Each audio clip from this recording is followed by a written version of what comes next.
오늘 함께 읽은 요한일서 1장 1절부터 4절 말씀으로 오늘도 우리를 향한 주님의 뜻을 함께 나누고자 합니다.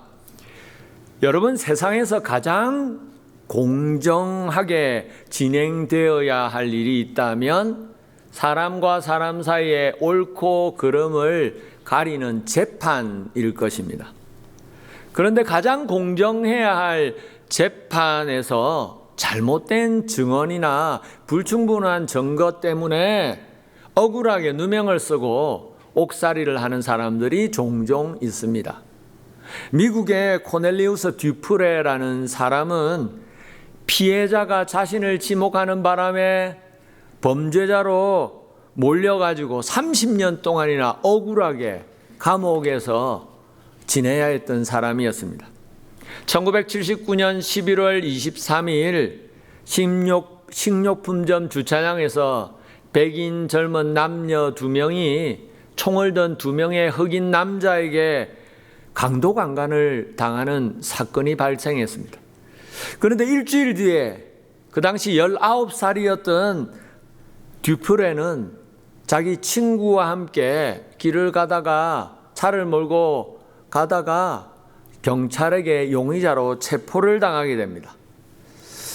흑인이었던 19살 듀프레는 친구와 함께 파티를 가고 있었는데 경찰이 검문 검색을 하는 곳에서 걸려서 수색을 받다가 자기 친구의 몸에서 권총이 한 자루 발견된 것입니다. 그 일로 용의자가 되어서 체포당했습니다. 그 다음 날 피해를 당한 여성은 쭉 펼쳐진 여러 용의자들의 사진 속에서 어제 잡혀온 듀프레와 그의 친구의 사진과 듀프레의 사진을 딱 지목합니다. 이 사람이 나에게 강도짓을 했던 사람인 것 같다. 4개월 뒤에 재판이 열렸는데 4개월 뒤에 열린 재판에서도 피해 여성과 함께 있었던 피해 백인 남성까지 듀프레와 그 친구가 범인이다라고 지목하면서 결국은 듀프레와 그 친구는 범죄자로 낙인 찍혀서 재판을 받습니다. 듀프레는 결국 강도강간죄로 75년형에 선고되어서 감옥에서 그렇게 옥살이를 하다가 30년이 지난 후에야 과학기술이 발달하면서 DNA 검사를 통해서 무죄가 밝혀져서 석방이 된 것입니다. 19살에 감옥에 들어갔다가 50이 넘어서야 무죄가 선고되어서 석방된 것입니다. 여러분, 잘잘못을 가리는 재판에서 가장 중요한 사람은 누구일까요? 판결을 하는 판사도 아니고 피해를 입은 피해자도 아닙니다. 재판에서 가장 중요한 사람은 증인입니다. 증인이 올바른 증언을 해야 판사가 사건을 제대로 파악을 하고 정확하게 재판을 할 수 있는 것입니다. 예수님은 우리에게 주님의 증인이 되라고 말씀하셨습니다. 오늘 함께 읽은 요한 1서 말씀은 바로 그 주님의 증인 중에 한 사람이 기록한 말씀입니다. 예수님에 대해서 증거한 말씀인 것입니다. 누구일까요? 예수님의 12 제자들 중에 가장 마지막까지 살아남아 있었던 예수님의 제자 사도 요한이 기록한 말씀입니다. 여러분, 사도 요한은 이 요한 1서의 말씀을 통해서 우리에게 무엇을 증거하고 있는 것입니까? 오늘 말씀해 보면 첫째로 사도 요한은 예수님만이 영원한 생명의 말씀이시라고 증거합니다. 오늘 우리가 함께 읽은 이 요한 1서 말씀, 이 말씀은 예수님의 제자 사도 요한이 밤모라는 섬에 유배되었다가 그 섬에서 돌아와서 이제 에베소 지역에서 마지막 인생의 말년을 보내면서 기록한 하나님의 말씀입니다. 그 당시에 초대교회는 이제 세월이 흘러서 수십 년이 지나고 예수님이 승천하신 뒤에 수십 년이 지나고 각 지역마다 교회가 곳곳에 세워지고 수많은 사람들이 예수님을 믿고 교회 안으로 들어오게 되었습니다. 하지만 그렇게 많은 사람들이 예수님을 믿고 많은 곳에 교회가 세워지면서 차츰차츰 진정한 신앙의 모습이 사라져가고 있었습니다. 그리고 교회 안에는 말만 무성하고 말뿐인 껍데기 신앙이 팽배해져 가고 있었던 것입니다. 또 거기다가 육신적인 것은 다 추하고 더러운 것이고 영적인 것만이 거룩하고 깨끗한 것이라고 생각하는 영지주의라는 이단 사상이 교회 안에 들어와서 성도들의 믿음을 흔들고 있었습니다. 여러분, 영지주의, 육신의 것은 다 더럽다, 추하다, 하지만 영적인 것만 깨끗하다, 그런 사상을 가진 영지주의가 들어오면서 거룩하신 하나님께서 육신을 입고 이 땅에 오셨다는 예수님의 성육신을 믿지 못하게 만들고 있었던 것입니다. 사도 요한은 그런 혼란스러운 때에 하나님의 말씀을 통해서 이단 사상인 영지주의를 경계하는, 예수님이 인간의 모습을 입고 오셨다는 것을 부인하는 그 이단 사상을 조심하라고 하면서 정말 진정한 믿음은 삶의 실천이 있는 믿음이다.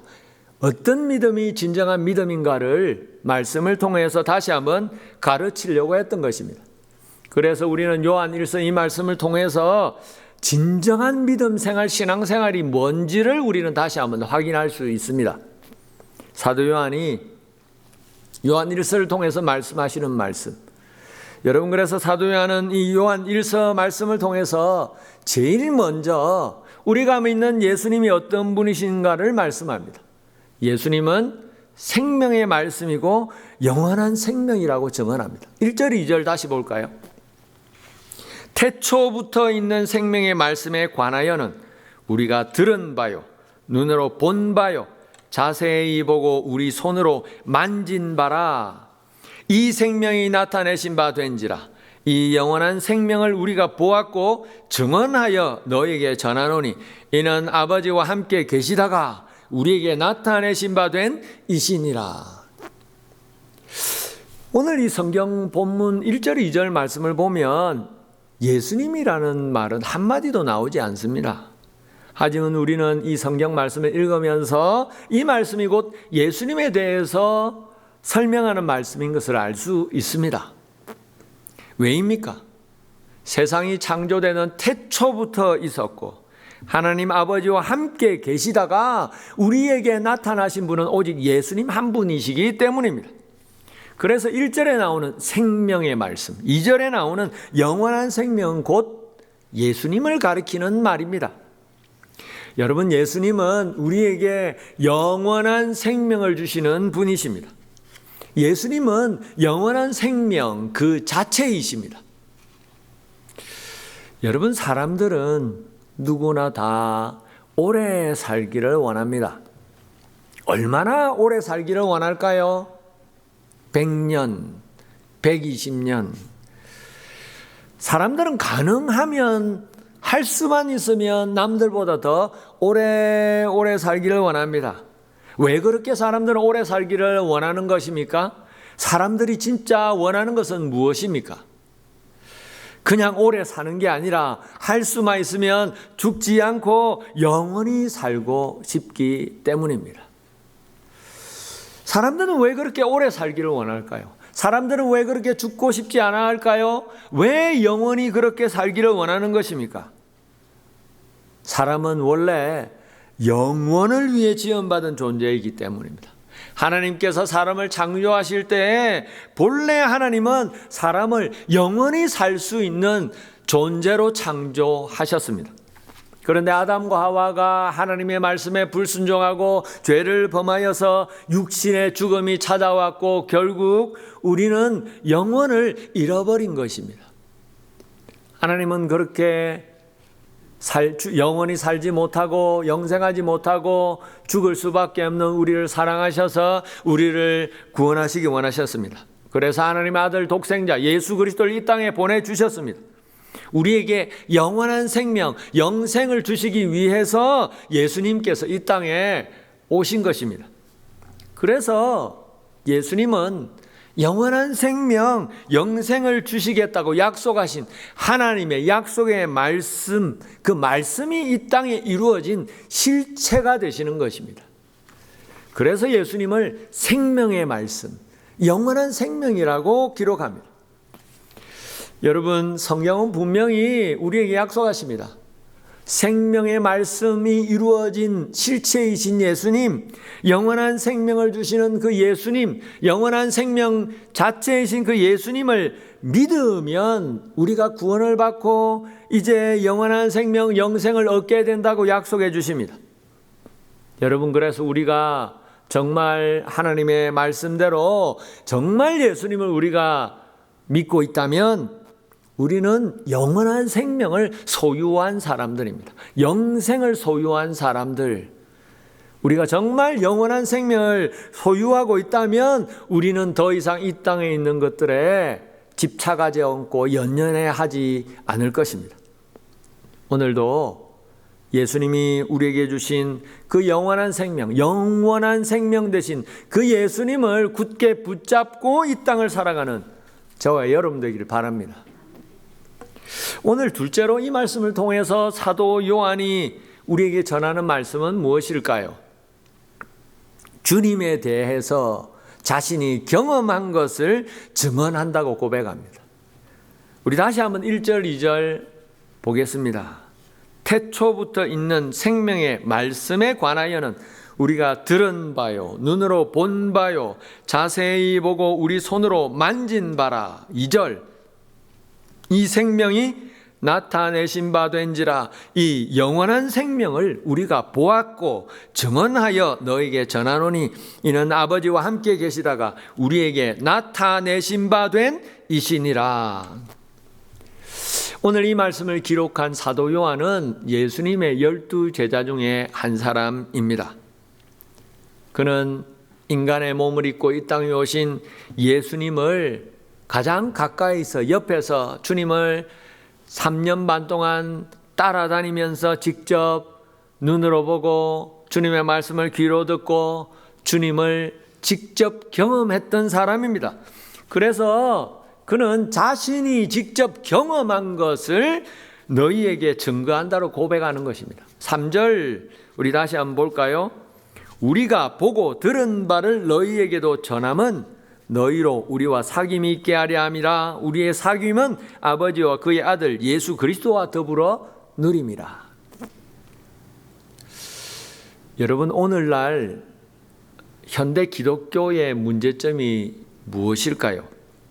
우리가 살고 있는 이 미국에 있는 믿음의 사람들, 크리스찬들의 문제는 무엇입니까? 한마디로 신앙의 관념화입니다. 머리로만 믿는 것, 믿음을 지식으로만 받아들이는 것입니다. 실체하는 삶은 없고 지식만 있는 것. 왜 그럴까요? 경험해 보지 못했기 때문입니다. 오래전에 신학교를 다니면서 파트타임으로 주일마다 가서 교회 봉사를 하던 전도사 시절에 제가 섬기던 교회에 한 남자 집사님이 어느 날 갑자기 저에게 대뜸 질문을 하십니다. 전도사님 혹시 모태신앙인이십니까? 예, 저 모태신앙인입니다.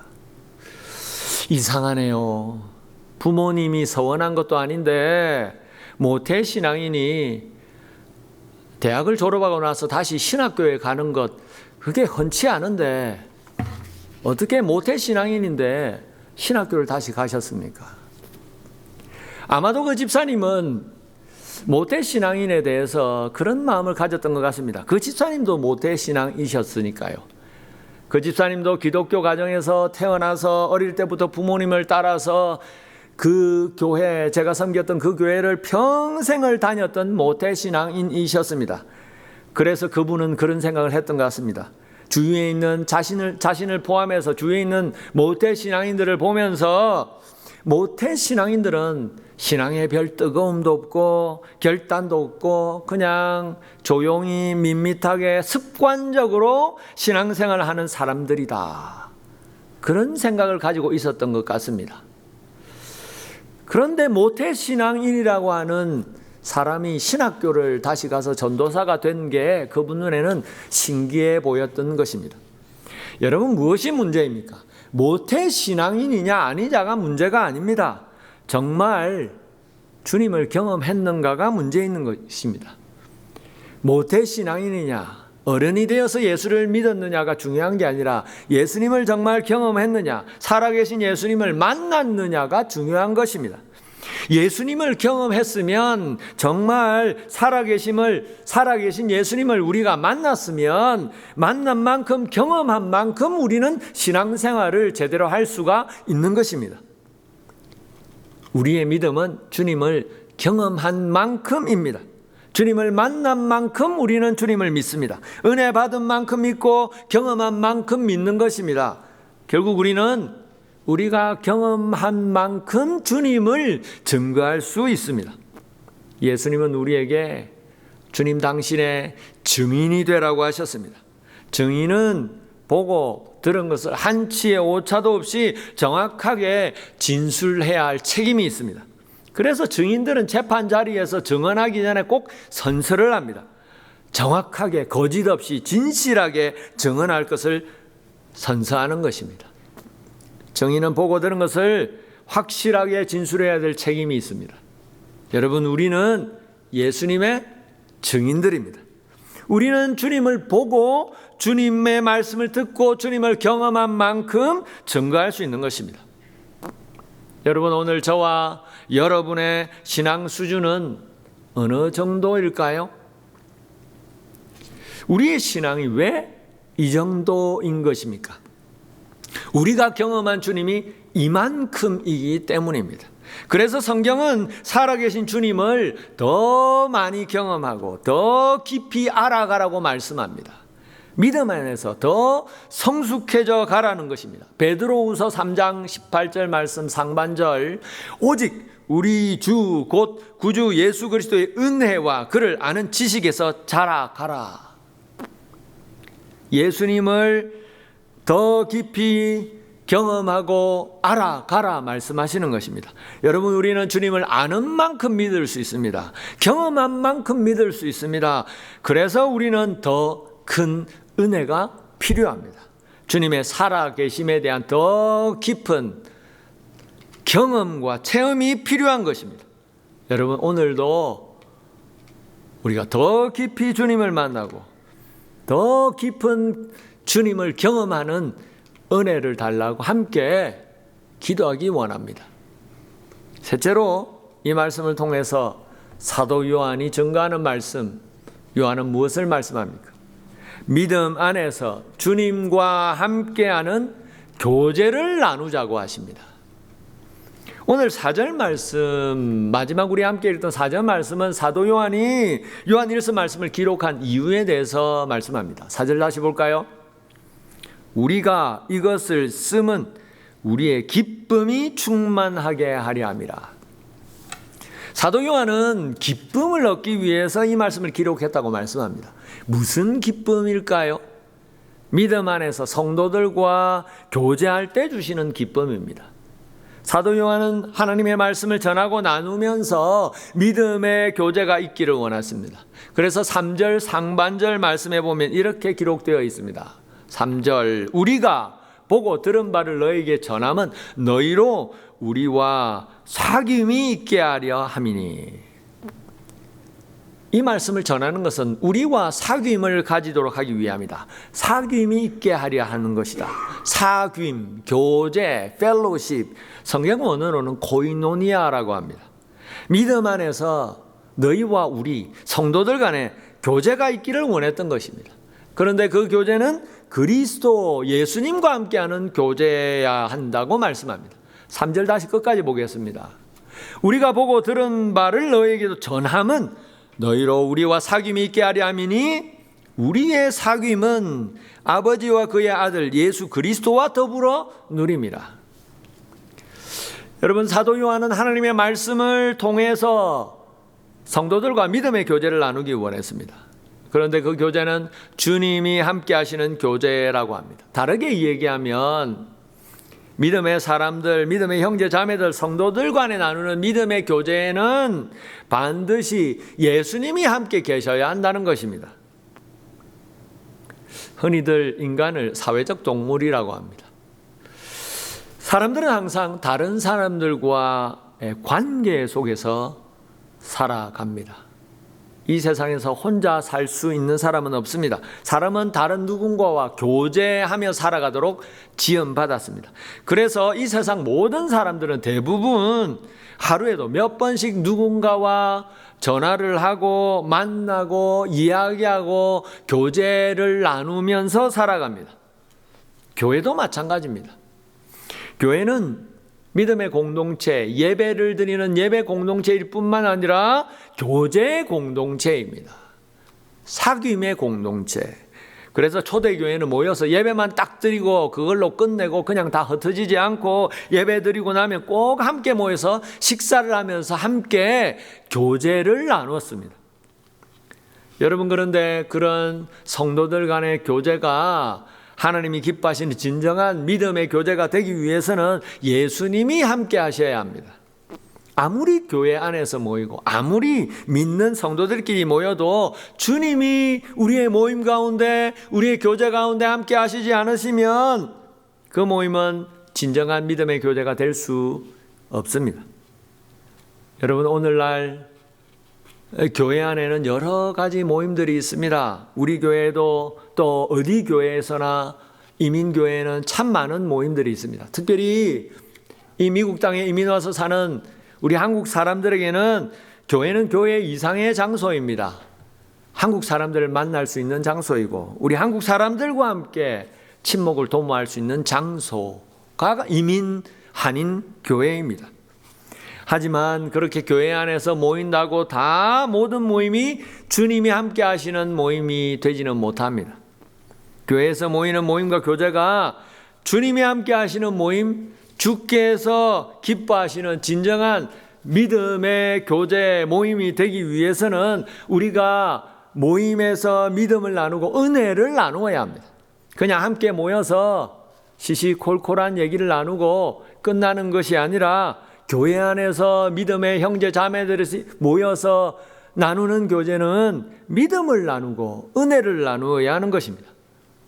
일주일 동안 흩어져서 살면서 은혜 주셨던 말씀을 나누고 하나님이 우리 삶에 역사하셨던 것들을 간증하고 어려운 기도 제목을 함께 나누고 그렇게 기도했는데 응답해 주셨던 그 응답의 체험을 나누는 것, 그래서 다시 함께 모여서 믿음으로 간절히 함께 기도하는 것, 그럴 때에 그렇게 진정한 믿음의 삶을 우리가 다른 성도들과 함께 나눌 때에 그 가운데 주님이 함께 주시는 것입니다. 주님이 그렇게 우리와 함께 해 주실 때에 우리의 교제, 우리의 모임은 진정한 믿음의 교제가 되는 것입니다.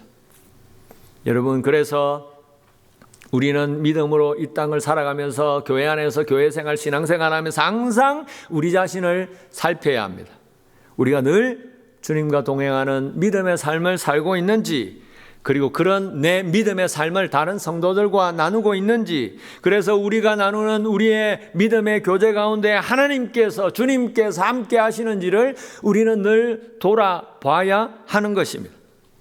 여러분, 우리의 교제와 모임에서 주님이 우리에게 주신 은혜를 나누고 우리가 함께 기도를 나눌 때에 그렇게 우리의 믿음의 교제가 진정한 교제, 주님이 함께 하시는 교제가 될 때에 우리가 함께하는 신앙생활, 교회가 하나님이 기뻐하시는 믿음의 공동체가 될 것입니다.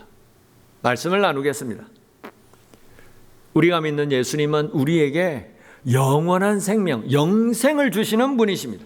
그래서 우리는 주님만을 믿음으로 먼저 붙잡아야 합니다. 주님만을 믿음으로 붙잡고 날마다 기도로 주님과 함께 교제하면서 살아갈 때에 주님은 우리에게 주님 자신을 더 많이 보여주시고 더 깊이 주님 자신을 경험하게 해 주실 것입니다. 그렇게 매일매일 주님과 만나고 주님의 살아계심을 경험하고 주님과 교제하면서 함께 성도들이 모일 때에 그 은혜를 나눌 때에 우리의 교제와 모임 가운데, 우리 교회 가운데 주님은 성령으로 함께 해 주실 것입니다. 여러분, 오늘도 그렇게 주님의 살아계심을 더 깊이 경험하고 그렇게 주님을 더 확실하게 증거할 수 있는 진정한 믿음의 사람들 되시기를 주님의 이름으로 축원합니다.